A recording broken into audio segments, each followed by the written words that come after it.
y se pueden ir sacando diversas conclusiones. La primera es que sí, es evidente que la Corte ha decidido, la mayoría de los ministros han decidido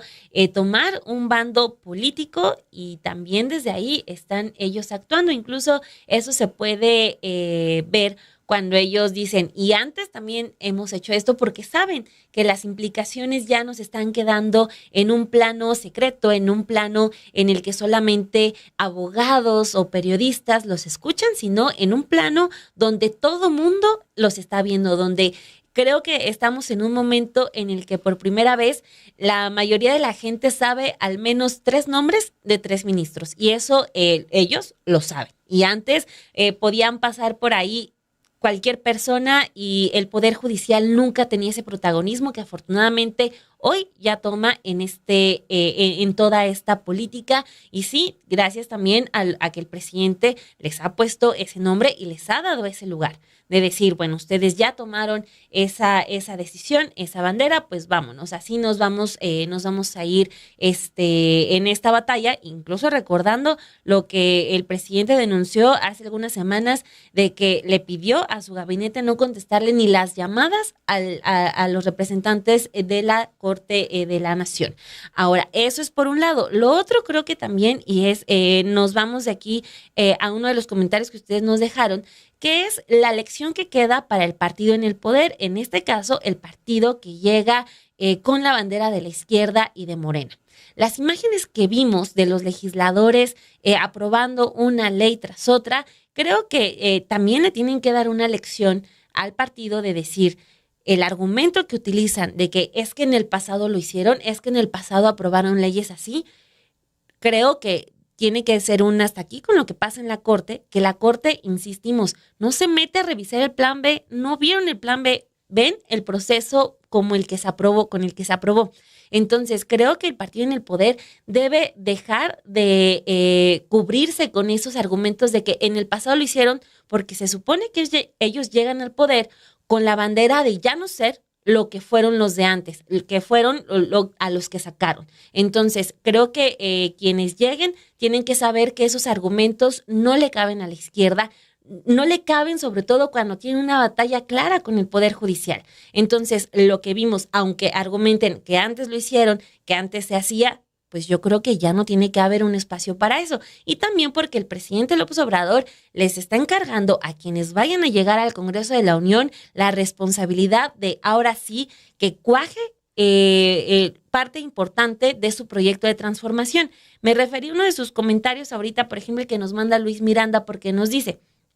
ahora lo que hay que ver es quiénes irán el próximo año a las cámaras, porque de llegar gente, ya no digamos preparada, sino sin convicción y poca firmeza en el movimiento, pasará lo mismo. Entonces, tiene que haber lecciones también para Morena muy fuertes de decir, ya no nos podemos esconder en los argumentos de que los del pasado también lo hicieron y sobre todo ponerse a trabajar para ver cómo es que se van a conformar esas listas de los que van a ser los próximos legisladores, porque van a tener en sus hombros la recta final del gobierno del presidente López Obrador y pues van a acompañar al próximo presidente o presidenta.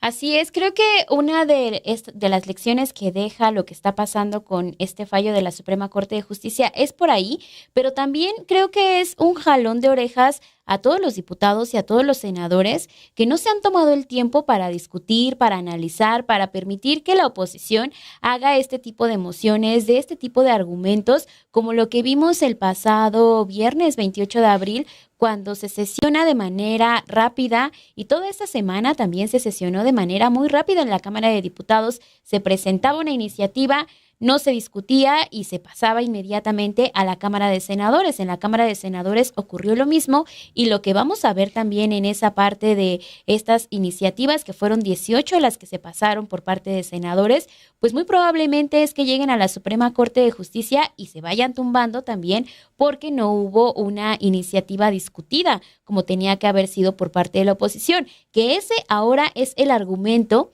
que yo me quedo que está utilizando a la oposición para tirar estas iniciativas, porque no están discutiéndolas allí en el pleno, en donde se tiene que discutir, en donde se tienen que cambiar, en dado caso de que no quieran estas legislaciones, pero no lo hacen en ese espacio que les corresponde. Se está dejando toda la tarea a la Suprema Corte de Justicia de la Nación para que digan, se violó el proceso legislativo, y claro que con estos argumentos que el día de ayer expusieron los ministros, pues sí se puede tirar sin problema alguno, y porque también no permitieron los legisladores de Morena, así como los aliados, que hubiera esta discusión y que se entablara pues quizás una comunicación entre la oposición y ellos para poder llegar a una legislación y no permitir que llegaran este tipo de impugnaciones, porque no se está impugnando las leyes a partir de lo que dicen estas iniciativas que presenta Morena y lo que presentaron los aliados, lo que aprobaron. Es un cambio administrativo y no se está discutiendo esta parte. Esta parte puede pasar sin algún problema porque sí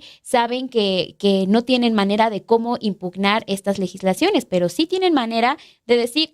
pues no nos dejaron discutir nosotros, no nos dejaron emitir alguna opinión, pues es de esta forma como vamos ahora a tumbar cada una de las iniciativas. Y no es la primera vez que pasa, o sea, ya es quizás un caminito que está siendo trazado y que ellos mismos saben. Por eso también en la última discusión que vimos, la última semana de abril, pues básicamente fue, dejémoslo a la Corte, que esto lo decidan ellos y nosotros ya no vamos a emitir ningún comentario, y ellos ya saben que al final la Suprema Corte de Justicia de la Nación va a decir, pues se tumba cada una de estas iniciativas que han llegado a la Cámara de Diputados y a la Cámara de Senadores. Pues sí, porque, o sea, el hecho de que lleguen a la corte ya significa que, o sea, hasta ahí queda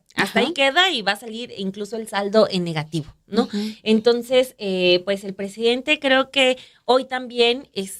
reitera que ya descarta, que ya desechó al actual Congreso, sobre todo al Senado, porque uno incluso se pregunta bueno, ¿y para qué tantas reuniones de Adán Augusto con Monreal, con Mier? ¿Para qué tanto trabajo que vaya, que esté en el hotel negociando? Si al final de cuentas también los senadores y los diputados de Morena van a estar faltando, van a estar ausentes, no se van a estar acotando a los tiempos, van a estar dejando todo al final. Entonces, creo que este primer congreso en el que tiene la mayoría no calificada, como la que espera tener el presidente, pero en la que sí tiene una mayoría Morena, pues tiene que ser un ensayo y tiene que reconocerse de que se falló. El presidente, a poco más de un año de que acabe su administración, ya los está echando a la basura. Uh-huh. Ya dijo, no se va a poder ahorita, incluso antes de que llegue a la Corte, o sea, ya y sumándole lo de la oposición y la huelga legislativa, que sabemos que, estoy segura, eso va a continuar en la renovación apenas en septiembre de 2024, eso va a continuar, pero como partido con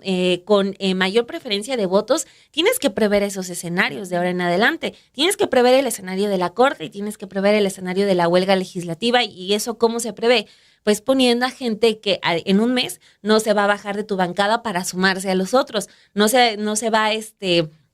Eso se prevé teniendo a gente que no falte, a gente que no tenga un espacio y se dedique a estar en otros lados, o que por cuestiones de edad tampoco asista a las sesiones. Entonces, ese trabajo se tiene que hacer minucioso porque la responsabilidad va a estar ahí. O sea, ahorita con lo que acabamos de escucharle al presidente y con lo que ocurre en la Corte, o sea, los lugares en el Congreso, en senadores y en diputados, tienen ya el mismo peso que el puesto de presidente de la República. Uh-huh. O sea, y eso también yo hace un momento me refería a que afortunadamente ya tenemos rostros y nombres de los ministros, pero también ahora eso continúa con nombres y rostros de senadores y diputados. Uh-huh. Tienen una gran responsabilidad porque muchos llegaron y se acomodaron en los viajes, en el dinero, en las prestaciones, en las comisiones, pero a ver, ¿qué pasa cuando llega el momento de ayudarle al presidente? No,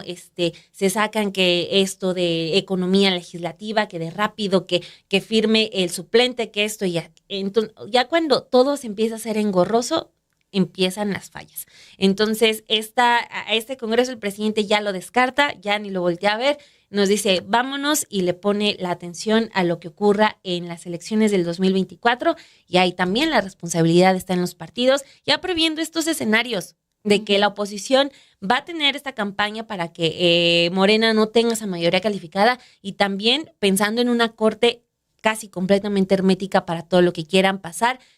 que venga pues directamente de Morena. Pues ahí estás hablando de un Germán Martínez, de una Lili Telles, que cómo cambiaron y se fueron de una bancada a otra. Entonces, pues sí, es un cambio que debe de considerar también Morena para saber quiénes van a ser estos diputados y estas senadores y senadoras que vayan a llegar a ocupar cada uno de estos espacios. Sí, nos dice la Yoya, pero para la foto del presidente sí están presentes. Sí, o sea, yo, por ejemplo, es un caso polémico lo que ocurre, por ejemplo, con Ifigenia Martínez. ¿Qué dices? Sí, es una líder de izquierda, ya tiene su puesto en la historia moderna de México, pero desde una primera revisión que yo hice a la lista de asistencias de los diputados, doña Ifigenia sale como las más faltistas.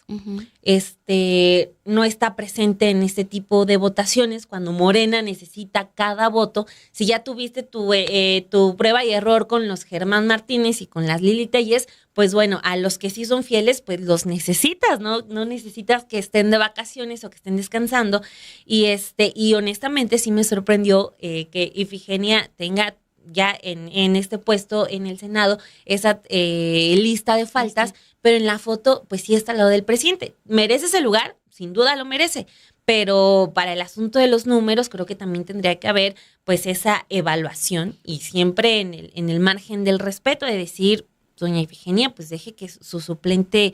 vote, porque no, ni eso se está haciendo.